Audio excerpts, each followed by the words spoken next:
Yeah.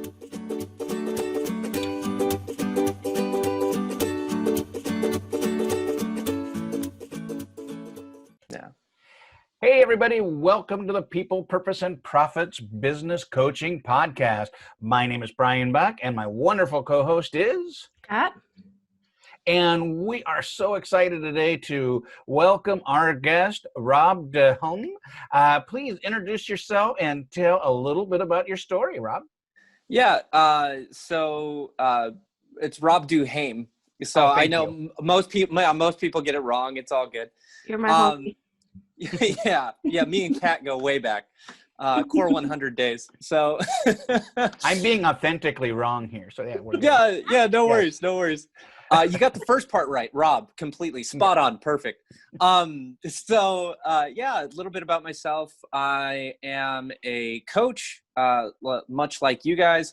I've been in the coaching industry for like 10 years now. I've coached people through health and fitness, into lifestyle habits. I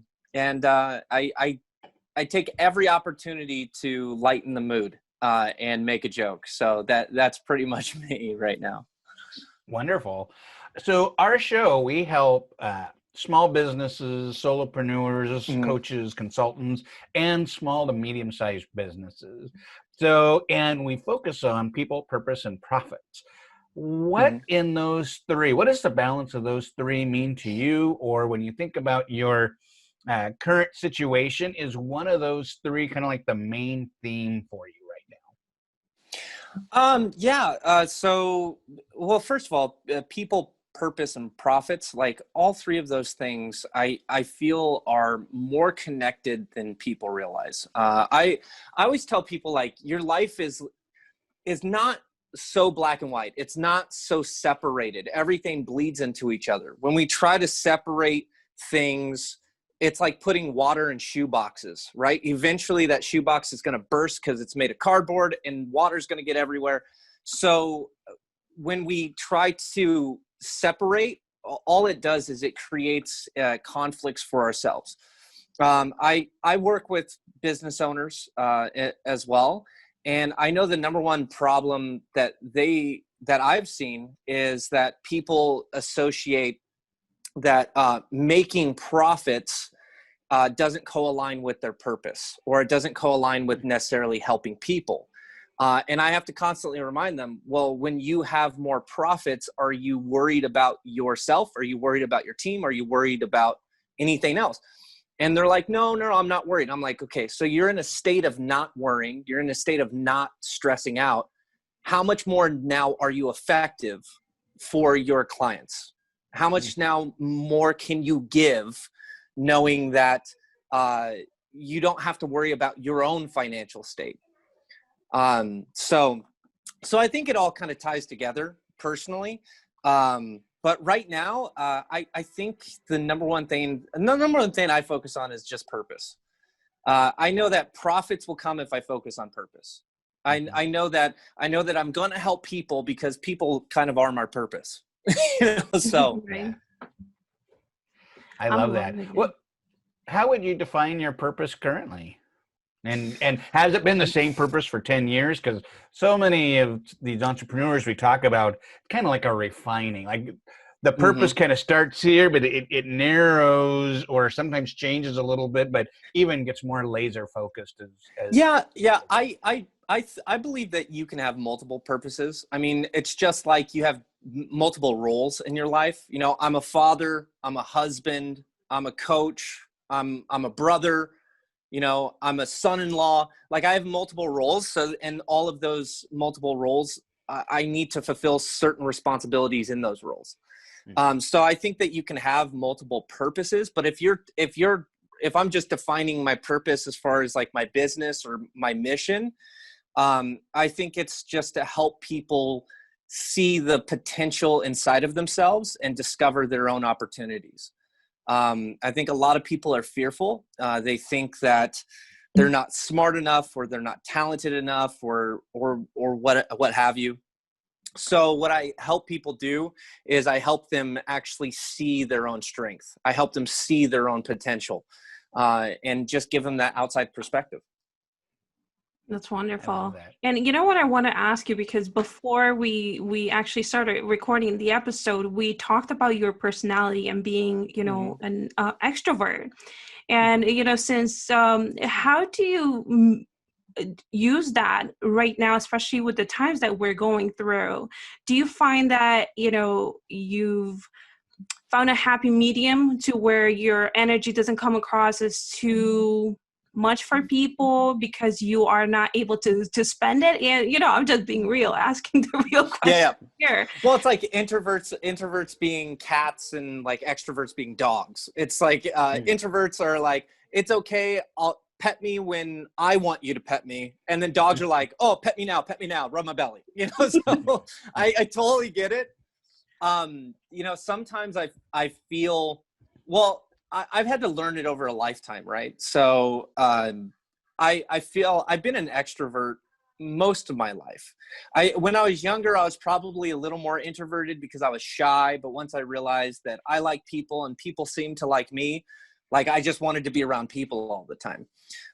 So what I try to be very, very mindful of the other person's boundaries. I ask a lot of questions. I'm a really, really naturally curious person. So I'm not afraid to ask questions. I'm not afraid to call myself out on things as well and say, hey, is this too much? Am I moving too fast? Am I talking too fast? Like, and I really try to spend time reading and listening to the other person. I'll read their body language. That's what I mean by that. I'll just kind of, if they seem really shut off, if they're closing themselves off, I know that I'm being too much of me, right? So I just need to, you know, hold it back a little bit. And then really listening to their answers. When answers are short and they're very precise answers and there's not a lot of elaboration on it, that typically shows like a sign of they're not either interested in the conversation or they're really hesitant to give me the real answer.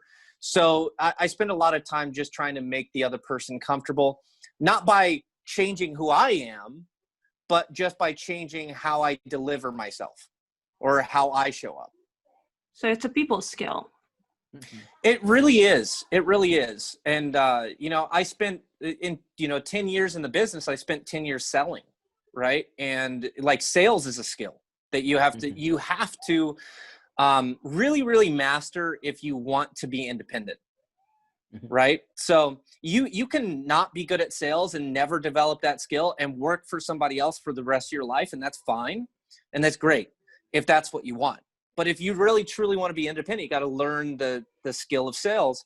And I think in learning sales, you have to learn people, because if you're just trying to learn techniques, people can read through that. I mean, I think people have, excuse my language, a bullshit meter, right? And I think everyone does have that. And as soon as you start doing like, well, I'm going to mirror them and I'm going to match their tone and I'm going to do all of these sales techniques, I think people sense that. And I think that's why car salesmen have such a bad rep, you know, because you're just telling me what I want to hear. But in all actuality, my business is about telling people what they don't want to hear. You know, so it makes it a little harder on my side, but I've had to learn people skills throughout a lifetime, you know, and you can pull from past experiences, trust your gut, trust your instinct. No matter what the sales pros say, I think that you have an intuitive sense on where you should go in a conversation and where you should stay away from and so on and so forth. But you got to learn to trust yourself in order to develop that skill with people. I love that. You know, one of the things that was a huge eureka moment for me was to recognize that sales questions are just coaching questions. And it totally shifted things for me. It wasn't, I'm trying to come up with a magic phrase that has you open your wallet. What I'm really doing is helping understand what you need and then helping you see the opportunity, you know, if we were going to continue, what this could mean for you. And all of a sudden it turns from, I'm trying to hook you to, hey, I'm serving you. I'm helping you, because as a coach, and you've experienced this, there's so many things that people want to do, but they pause themselves. Yes. And all we're doing is truly helping them make that choice to say, I'm going to go forward, because that baby step to say, I'm going to buy this, begins that transformation. It's so huge. Yeah. So yeah, I completely agree what you're saying about the sales. The number one hesitation people have is investing in themselves. Yep. Right? Like that's the people will put a big screen on a credit card, but they won't get a coach. You know, like it's pretty crazy to me. You know, we'll spend $11 a month for Netflix, but you won't buy a book a month. Like there's a lot of hesitations that people have, and I think it's a societal thing that says, you know, like, well, you're supposed to go to school, get a degree, and then get a good job. And that's the track, that's the American dream. Because once you get a good job, what's going to happen is you're going to get a nice house, you could start a family, you could do all of these things. That's not the path for everybody. That's not the path for everybody. So we have to learn to invest in ourselves. We have to learn that the book is actually more important than Netflix. You know, like if you can't afford a book, you should cancel your subscription to your streaming service and start to get books. You know, education is so huge. But to kind of go back on the sales aspect of things, I want to actually let everyone know this too. I was terrible at sales 10 years ago. Right? I was terrible at sales. And and the reason why is because I was trying to be a salesman. And I learned that the less of a salesman I am, the better at sales I get.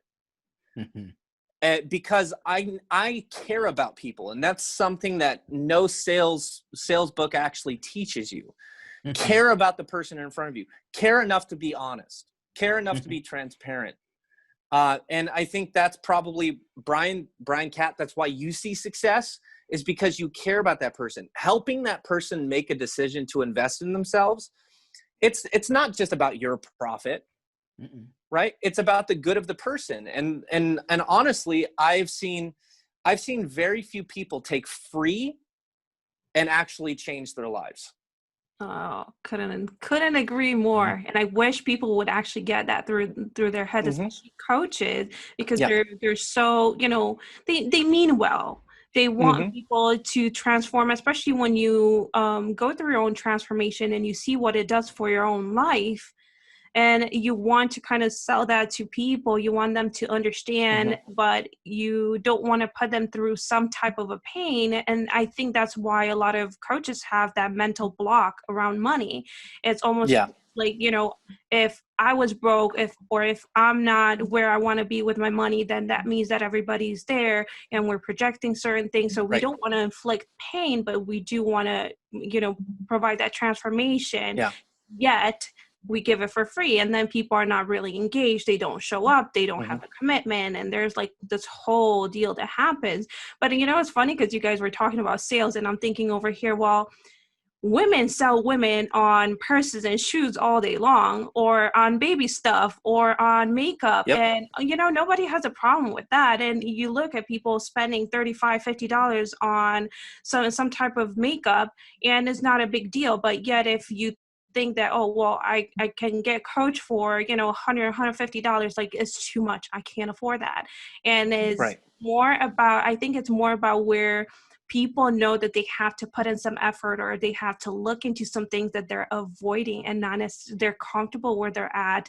They don't really want to go through, you know, looking back on some trauma, or dealing, or being held accountable. You know, I think that's probably one of the biggest problems people have. They don't want to be held accountable because, you know, we're kind of past that age where someone tells us what to do. And but true transformation becomes with becoming responsible and putting your money where your mouth is, right? Right, absolutely. And the avoidance of pain inevitably will lead towards a life not worth living. You know, like, and let me be clear. Like, if you constantly avoid, no one take that as a sign from the universe that like I shouldn't be alive. You know, like what I mean by that is that everything worth having in life, we should work for, we should struggle for, because you appreciate it so much more. You appreciate it so much more. I know that, and maybe you guys share this experience with me. The very first coaching client that I signed up after getting multiple no's, the very first coach, I was so proud of myself, and there was so much, and it wasn't just that, like, oh, I got them to pay me. It was like, all right, someone believes I can help them. Mm-hmm. Like, I've done my part in getting this person to believe that I can help them. Now my job is to help them. Right? Like, oh. So yeah, but if right off the bat I was just getting yes after yes after yes, how quickly that can go to your ego. How quickly that can go to your pride, right? So when you struggle for things, sometimes it makes it so much more fulfilling, so much more enjoyable. So avoiding the pain of actually doing the work, avoiding the pain of actually, learning the skill or looking bad or whatever it is, I really think cheats you out of a really amazing experience down the road. I want to ask something because you brought up the ego, and I've had a client. I'm really, really curious to hear your advice on this. His fear was that if he made a certain amount of money and reached some type of some type of success, then he would become a cocky person, and that was against his values. So he actually held himself back because of that. How has that showed up for you, and what are some tips that you can give our audience on how to deal with that if that's maybe their fear? I think that everyone has a certain level in which they feel comfortable, and then and once they pass that level, it feels like excess to them, right? And a lot of people, we do this as just humans, right? We put a glass ceiling on ourselves. We say that this is the absolute limit. This is where I need to be. This is where I'll be happy. The fear of money's going to change me. I think money is like steroids, right? And the reason I say that is because when someone takes steroids, if they're a happy person, they become more happy. If they're an angry person, they become more angry. If they're a douche, they become a bigger douche, right? Like, that's just how steroids work, right? I think money amplifies the person. Agreed. If you are a good person, if you are generous, if you are kind, if you are loving, money gives you more opportunity to be those things.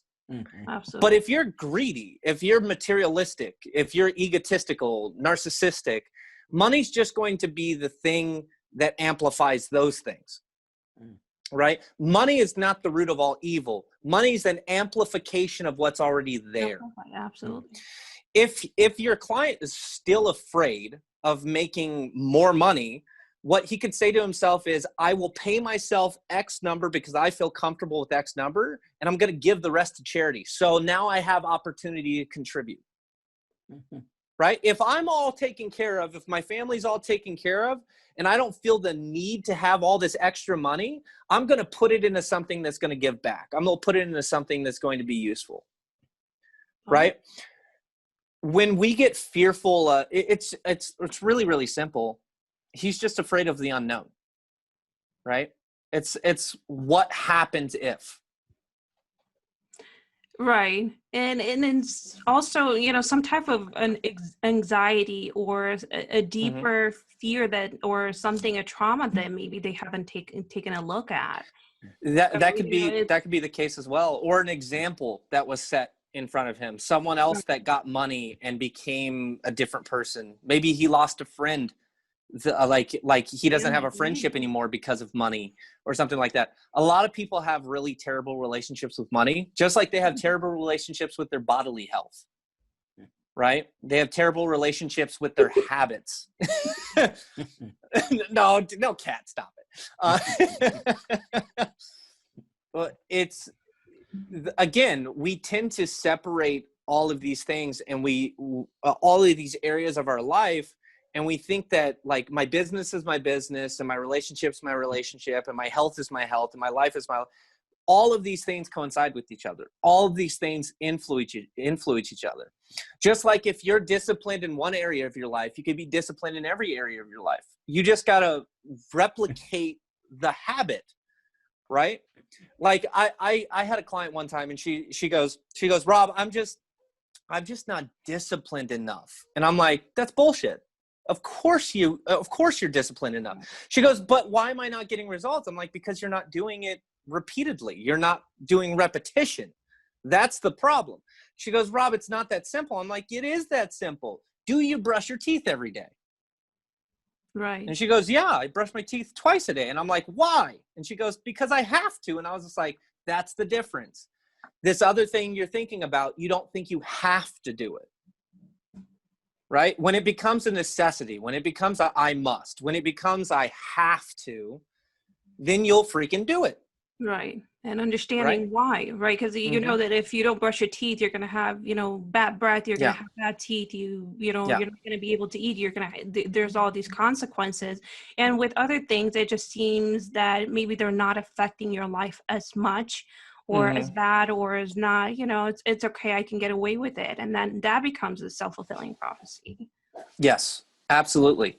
And maybe that's what your client's experiencing is just all of these thoughts that are coinciding in this resonating belief that he becomes a different person if he gains that amount of wealth.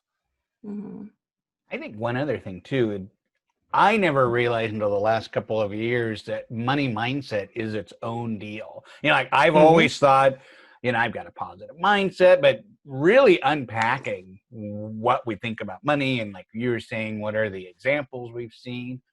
And, when I realized that money is neither good or bad, it's just energy. And then I even thought, energy, there's current is energy, and then currency, like even the name currency is energy, which I think was so fascinating.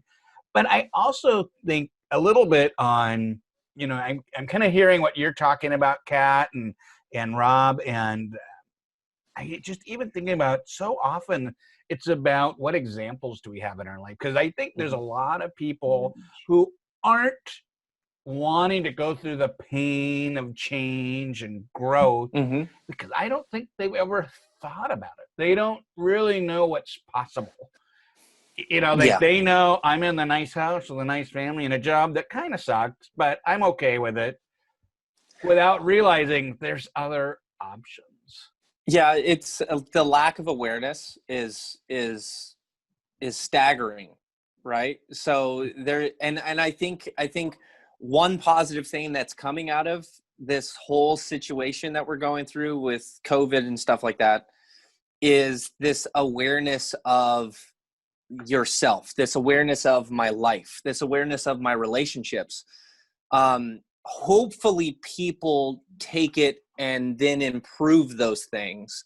But some people are inevitably going to completely forget, and I think it is, there's a part of it that's an avoidance, right? So I don't want to deal with that. I can't deal with that. Their life is already stressful enough. They're already going through a lot of things. Maybe you're going through a divorce. Maybe you have a child that's rebellious. Maybe your business is falling apart, and the foundation's crumbling underneath of you. To deal with how I need to improve just seems monumental, but I think that again, that's a human trait, right? We tend to believe that problems are these mountains that we have to climb. When we fail to realize that it's just that first simple step that we need to take that's going to lead us towards the path of achievement, right? It's just, no one achieves something automatically. There's multiple steps we have to take in order to achieve something. So figuring out what's the next most logical, simplest thing I can do. And it's not always easy, right? Simple's not always easy. I always tell my clients that, like, we're going to take simple steps. That doesn't mean they're easy steps. It just means it's simple, right? then you really kind of lead yourself down to fulfilling your potential, to growing as a person, to contributing to your community. But it all starts with that first simple step, and I think a big issue, again, and Kat brought this up, is that the unwillingness to invest in themselves and to get a coach. A lot of people think hiring a coach is like hiring a dictator, like they're going to tell you exactly what you need to be doing. When in all actuality, hiring a coach is like hiring a best friend who's going to ask you honest questions. And a detective, right? Right, a detective, right? That's right. I like that. We're going to ask you questions, and we're going to hold you accountable to your answers, right? It's a very, very simple process. But no Olympian got there without a coach. No championship sports team got there without a coach. And I think people need coaches now more than ever, right? We have billions of people, and we don't have enough coaches. We need amazing coaches, right? Like yourselves. And like yourself too. Yes. No, thank you. I didn't want to be egotistical. I didn't want to rub myself in there. I totally believe in that, and I just trying to think, how do we normalize that? Because only 10% of people actually finish a book or finish a program. I would have no idea out of the population how many people have actually had a non-sports coach to help them in their business and life. That would be interesting, but it obviously, as coaches, we firmly believe it, but our clients are showing that they get results. They're like, how do we normalize that? Yeah. Well, it's a part of it's going to be time. There was a time in which having a psychiatrist was like taboo, and now we're realizing that having someone supporting your mental health and emotional health is severely important to the quality of your life. Some people's lives are completely saved by having someone, guide them through their emotions, guide them through their thoughts. I think part of it's time. It's going to take time, but I also think that it's part of it is being an example. It's going to take amazing coaches to set the example for other amazing coaches to rise up. I think a problem we have is that when you're starting out as a coach, every coach I've ever met knows who Tony Robbins is, right? And I think the problem, who's Tony Robbins? If you know Kat, you know Tony Robbins. Yeah. Brian. Oh, he got you But there. I think the problem that we have is we go into the coaching industry, and then we look at the giants of the industry. We look at someone like Tony Robbins, and we go, well, I can't be that. Right? Or worse, we try to be that, which was my mistakes in my first couple of years of coaching. I need to be Tony Robbins. So that means that I need to have all of these skills and knowledge and education and all of this stuff. I need to compile all of this stuff, and I need to be a one-stop solution for everything. Right? But I think what that does is it creates this unrealistic expectation for your starting point. Maybe your starting point is specifically helping with one specific problem that you've mastered yourself. I encourage people to start there. Right. I'm so glad you brought that up, because it's huge. It's the number one thing that stops coaches, at least in my experience, trying to be like a big person. Right. Well, and part of being a coach is wisdom. Wi-Fi. I know, I'll fix it. Well, You we'll turned fix it at 10. You start at 10, right? Yeah. Okay, I will do it at 10. It starts at 10. Is it 10 now? Well, it's almost 10. We're going to have to edit this. Hold on. No worries. See, this is actually perfect because this is real life, right? I actually hope that Brian doesn't edit this because Maybe I this will. is We'll real keep life. it in there. Yeah. Everybody's experienced this. If you have a business, if you work from home, you've experienced that right there, right? Yeah. Just like Kat brought up We the other left day. hours, right, Rob? We left hours like that. And I loved having your kid on there Yeah. because it's true. And especially during COVID, you know, these things will happen. It's happened to me. And I think the more we stop trying to edit life out, the more, the better we can connect with people. Just like I was saying, this is shoe boxes filled with water. That's what this is, man. Yeah. Well, and also a good technical note: if you pause the video, also mute yourself. So we'll learn from there. So don't worry about the video. Double technology. As much as the audio. Yeah. Yeah. Exactly. So what's next for you? You know, like, is there something that our audience could be able to connect with you, and where can they find you? And is there something new that you coming out that you want to share? I've spent a lot of my coaching career experimenting with what works best. What do I need to do? Group programs, seminars, workshops, coaching packages. I've done all of that stuff. And I've come down to very, very simply, I give a ton of free resources. I'm putting more and more on my website. So if someone wants to take free and run with it, they can go to my website and they can get it. You know, so I have two of my my fitness programs I developed, you know, a year ago, 2 years ago. They're on my website for completely free. You can go and get it. You don't even have to enter an email for it. Like, just go grab your workouts, pretty much. And then as far as, like, I have a course on there. You have to enter your email for the course because there's a certain accountability component of it. But there's a course on there that's 7 videos. It's a 7-video series on just a self-identity and discovering your own power, right? It's the power of you. That's what I called it. But I'm working on putting more resources on there. And I've really scaled back to only doing private coaching, right? So right now I'm not doing anything in groups. I'm not doing workshops or seminars or anything like that. I'm kind of just doing this.